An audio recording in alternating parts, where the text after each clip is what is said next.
to season 2 of the PSK Masterclass. My name is Matei, and our guest today is Sabu Satsha.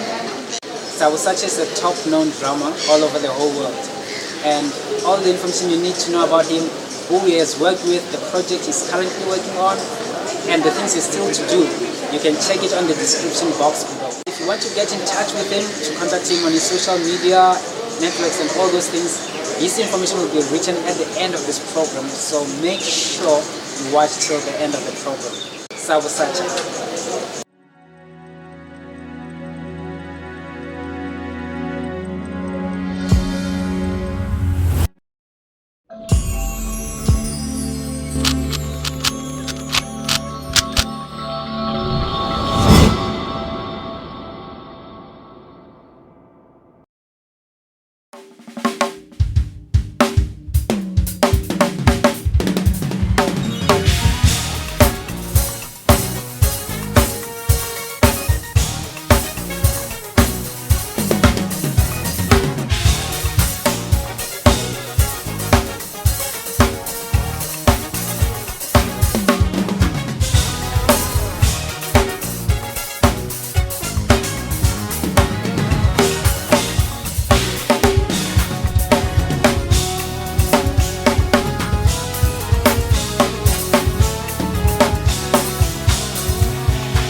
Well, yeah.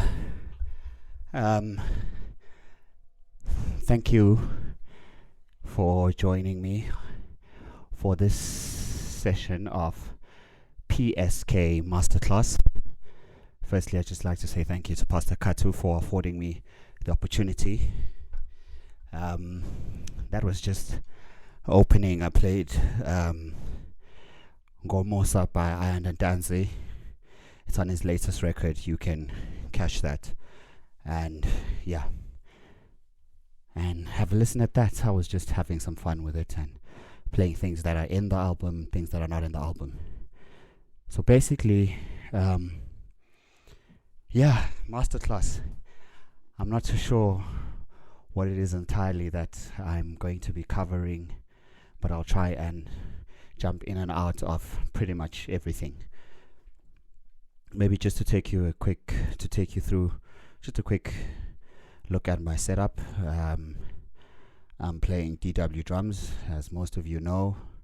I exclusively play DW drums. I endorse with DW, and this is a performance kit, customized, of course. You can't get this color from the DW factory. This was made specifically for me. I've got it set up now as 8, 10, 12, 16 toms with a 22-inch bass drum. But this particular kit has a 20-inch bass drum and a 14-inch tom. And I'm playing my 13 by 7-inch snare. This snare is 20 plies thick. It's a mixture of bobenga, birch and maple. And then I'm playing a 14 by 5.5 maple snare on this side, which is tuned very low to a ballad snare, which we'll talk about a bit later on. Yeah, man, I started playing drums at the age of 9. I started playing officially in church at the age of 9, but I loved the drums from the age of 6. The first time I'd say I laid hands on a real drum kit was at the age of 9. And the rest is history, man. Yeah, my story is I grew up in church, I played in church, and I was discovered in church. I then moved on to start playing gigs, and you know, you get recommended by people who've seen you in church. So never take it lightly when you're serving in church, because you never know where that will put you. So yeah, I'm gonna play another song now. This song is a much more calm song. It's called What a Beautiful Name It Is. This one I'm gonna be letting you hear the click and the vocal cues as they're going in my ear. So let me just check how far it is. Is it coming up? All right. So here's a song, What a Beautiful Name. And I hope you enjoy this, and then I'll talk a bit more after I play this song. 2 1 2 3 4.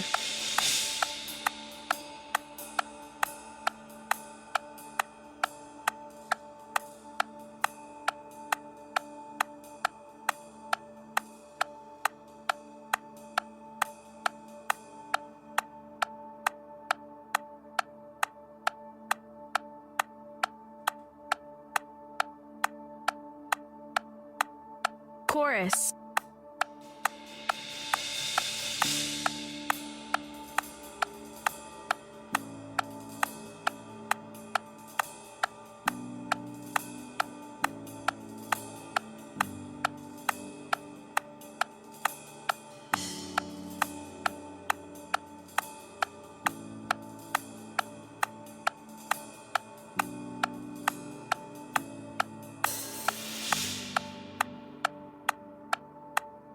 Verse.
Yeah, man. So, yeah, that's just a demonstration of sometimes just keeping it simple in the beginning and really just trying to interpret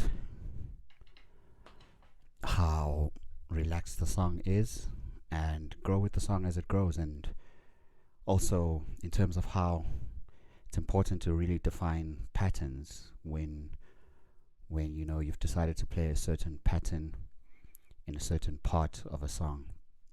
And when you do change, also define why it is you're changing and stick to what you've changed to. Every time that chorus comes back, you'll notice I went to the same pattern.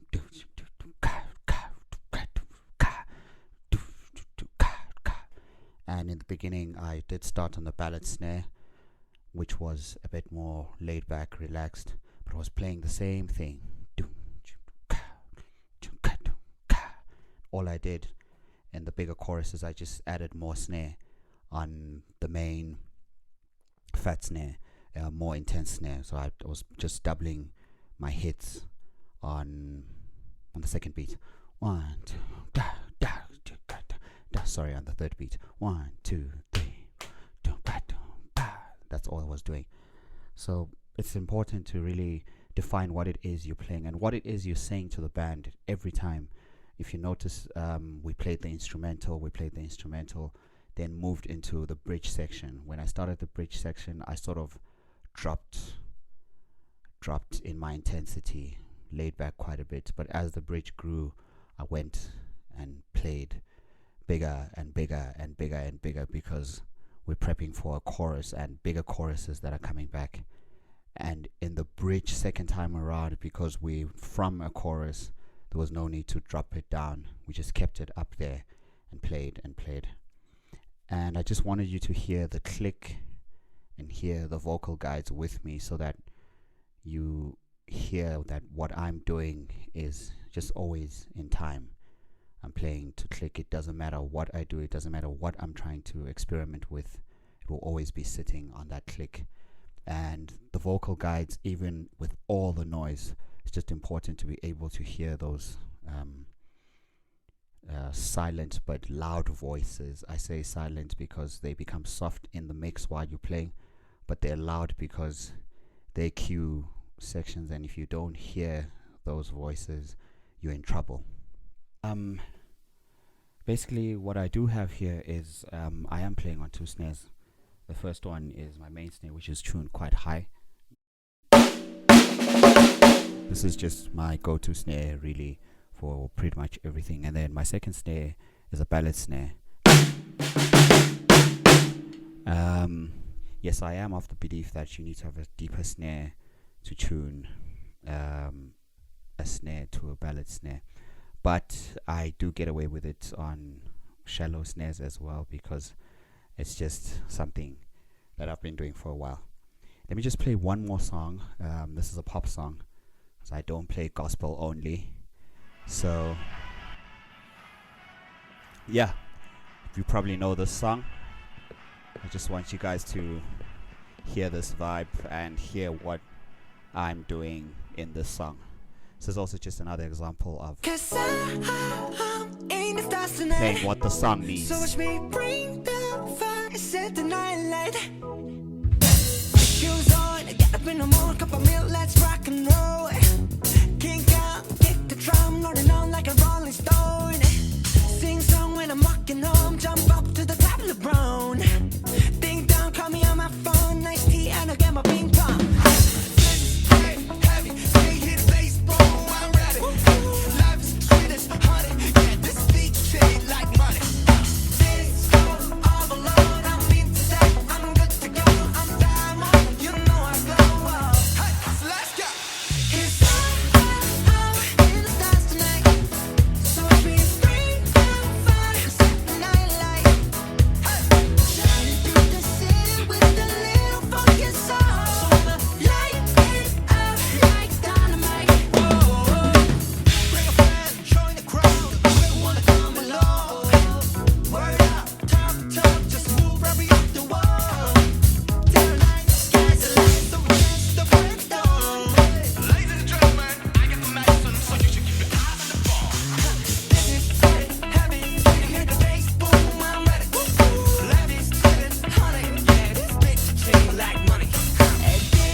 Yeah, that's just some grooving and funking. Um, I say funk because I'm not sure if you noticed I was playing two feels, sorry, not fills, two types of feels, two types of pockets in the song. The first one, I was shuffling before the key change. After the key change, I was playing just a straight 4/4.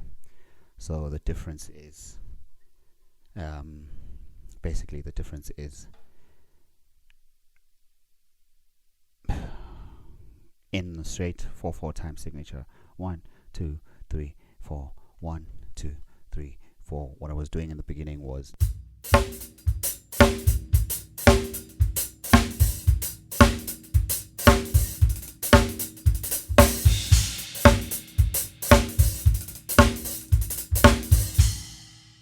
so if someone asks you play in 4/4 time signature but please shuffle, it sounds more bouncier. It sounds like it's skipping, it's hopping, you know, it's got a, and the other straight one would just be basically straight on. 1, 2.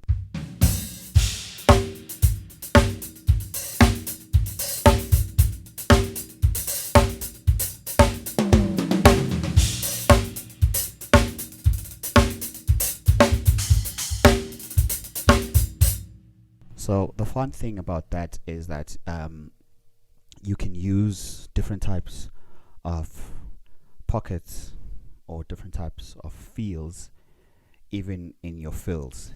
So you could be playing a 4/4 time signature, but you can play your fills or chops in a shuffling type of manner where you sort of singing 16th notes within your 4/4, or you could be playing vice versa.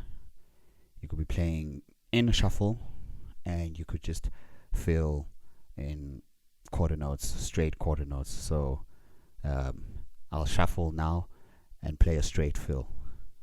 1, 2, 3.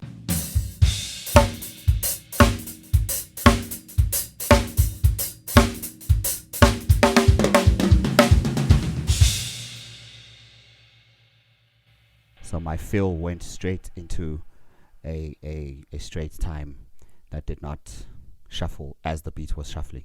And if I'm playing straight and play 16th, shuffle my fill, this is what it would sound like, which is my favorite thing to do. 1, 2, 3, 4.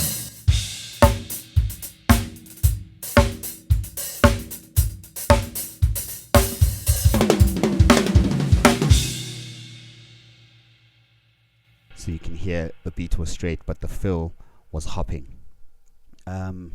Yeah, I wish I had more time. There's so many things we can go into, but maybe let me talk about just practice routines. What I do is when I sit behind the kit, first thing I'll do is I'll probably just play a straight beat, and I'll try and hear what other notes am I missing in it, and what is it that can I add to it. So when I sit behind the kit, I just play what I feel, to be quite honest. I don't really worry too much about it. Yeah. So I sit behind the kit, and if I'll be playing maybe something like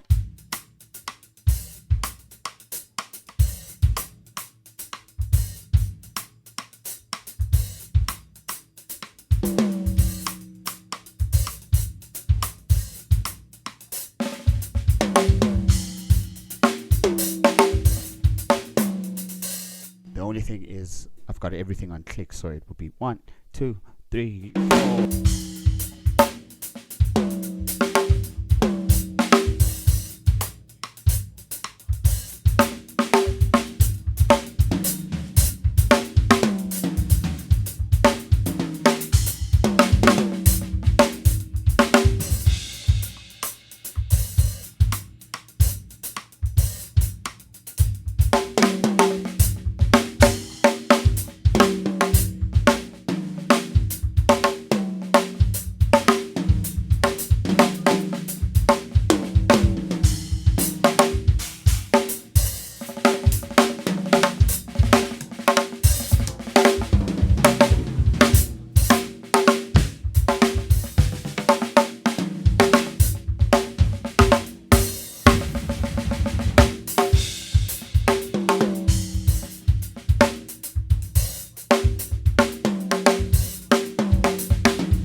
Yeah, it's easy counting in my head than it is counting out my mouth for some awkward reason. But anyway, something like that. I sit and do that just to warm up, and basically that's my messing around time, where I'm not worried about anything in particular.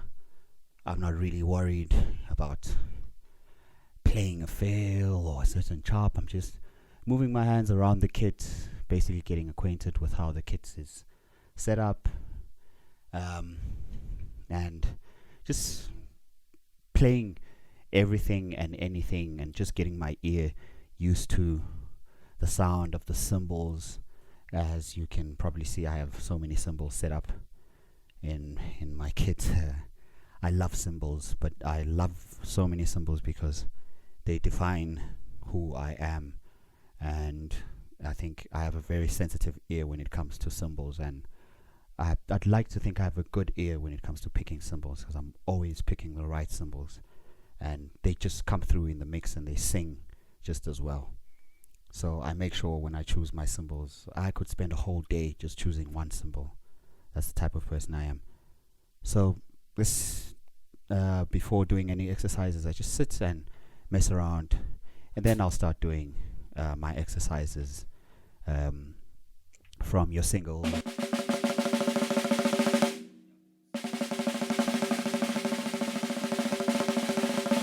to your triplets.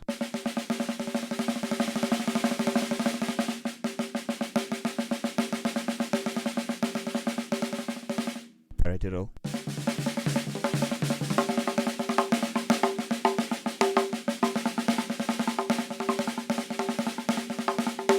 So also I've started playing the paradiddle in a beat now, just to, I don't know, get my head around feeling kind of awkward behind the kit. I play the paradiddle in a beat and just playing a straight kick with it. So paradiddle will be basically left, right, left, left, right, left, right, right. So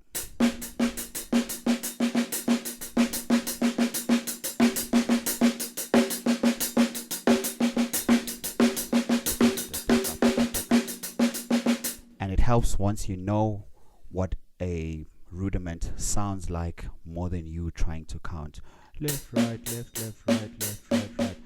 Once you know what it sounds like, I already know when you say paradiddle, it's it doesn't matter where I go in the kit.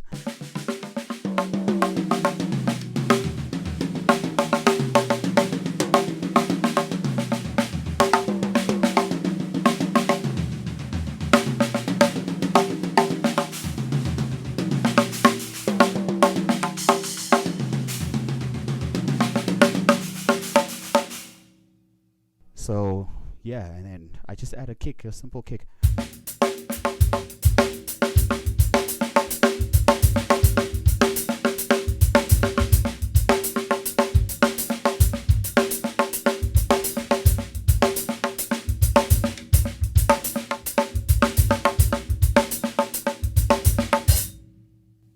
And another exercise I've been doing that sort of helps with independence.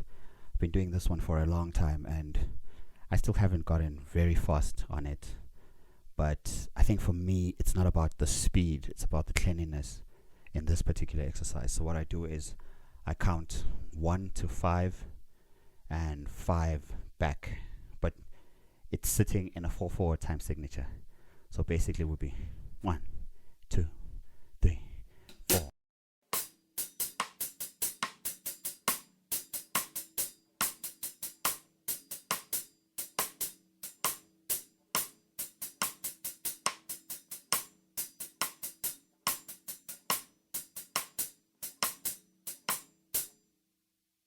Now I'll play it in a beat form. So my kick is the one doing the counting. So basically it's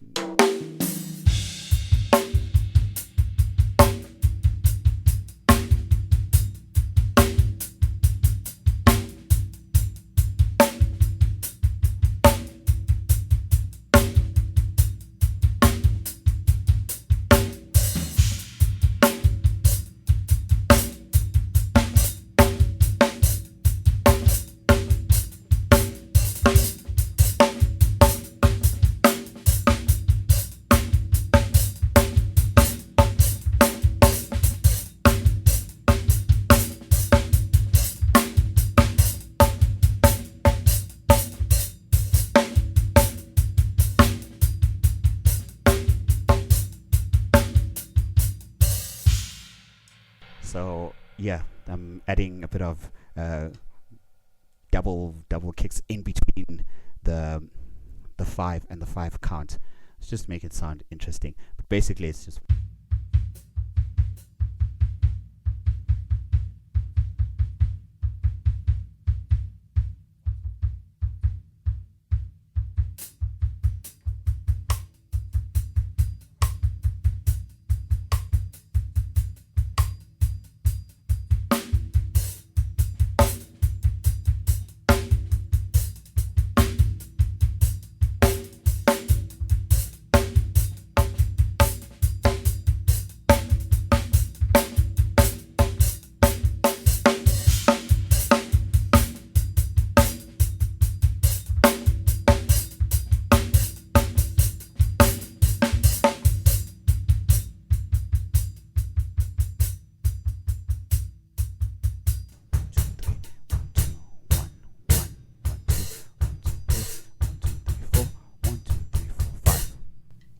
so yeah, that's it for pretty much the exercises that I work on.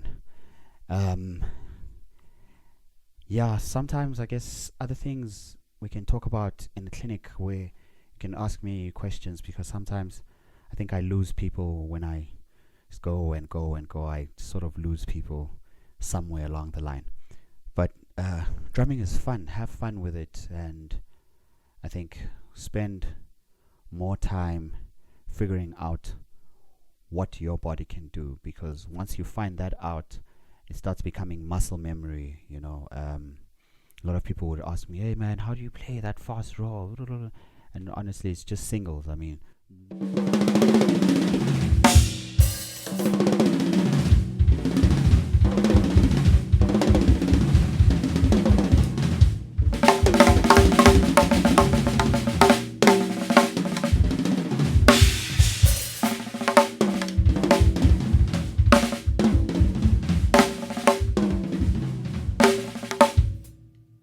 so I'm just playing singles and I'm adding the kick in and out of that. But basically it is just single.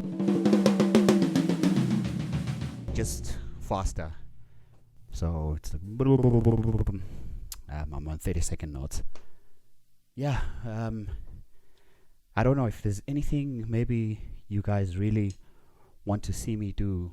Please maybe comment on this section and I'll be sure to cover those the next time PSK Masterclass hosts me. I'd love to do a live clinic because I feel like that's when I get to interact more with people, and unfortunately how the world is now, this is how we have to communicate and see each other and hear each other. This is just a new way of doing things. But yeah, until next time, I hope you had fun spending these few minutes with me. And if you're looking for tracks to play along to, hit me up. I can hook you up with some of those tracks. Yeah, I'm ready to say bye. So now I won't be playing a song. I think I've played enough songs already. But yeah, in the next one, I'll definitely be doing more playing, and possibly with a band. Pastor Katu, yeah. I hope we can get to do that soon with you, sir. And thank you once again for having me. It's such an honor, such a privilege. Thank you so much.